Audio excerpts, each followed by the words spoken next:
રમેશ વેલાભાઈને બાતમી મળી હતી કે પાલનપુર પાટિયા મસાલ સર્કલ પાસેથી એક શખ્સ ગાંજો લઈને પસાર થવાનો છે। બાતમીના આધારે રાંદેર પોલીસે વોચ ગોઠવી હતી। નોકરીની આડમાં ગાંજાનો વેપલો કરતા યુવકને રાંદેર પોલીસે પાલનપુર પાટિયા મસાલ સર્કલ પાસેથી 6.77 લાખની કિંમતના હાઇબ્રિડ ગાંજા સાથે પકડી પાડ્યો હતો। બનાવની પોલીસ પાસેથી પ્રાપ્ત માહિતી અનુસાર રાંદેર પોલીસ પેટ્રોલિંગમાં હતી ત્યારે હેડ કોન્સ્ટેબલ રમેશ વેલાભાઈને બાતમી મળી હતી કે પાલનપુર પાટિયા મસાલ સર્કલ પાસેથી એક શખ્સ ગાંજો લઈને પસાર થવાનો છે।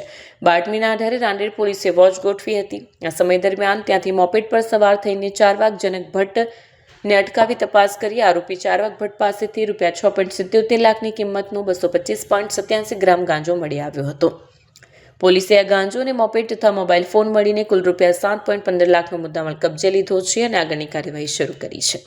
हाँ, गई काल रात्रे मोड़े बातमी हकीकत अमने मळेल के चरवाक नामनो एक व्यक्ति है ये इलेक्ट्रिक मोपेड पर हाइब्रिड गांजाનું વેચાણ કરવા માટે નીકળી રહેલ છે। તો એના માટે અમે વોચ બાતમી ગોઠવેલ, જેના આધારે મસાલ સર્કલ પાસે એ પસાર થઈ રહ્યા હતા। એ દરમિયાન તેમને કોર્ડન કરી પકડી અને એનડીપીએસના કેસની પ્રોસિજર મુજબ તેઓને ઝડપી તપાસ કરતા તેઓની પાસેથી 225 ગ્રામ હાઇબ્રિડ પ્રકારનો ગાંજો મળી આવેલ છે, જે 6.5 લાખ ઉપર એની કિંમત થવા પામે છે।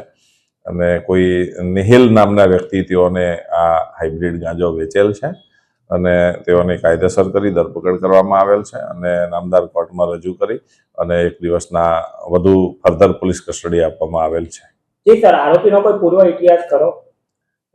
હાલ સુધીમાં તો જણાઈ આવેલ નથી, છતાં પણ એનું તપાસ ચાલુ છે।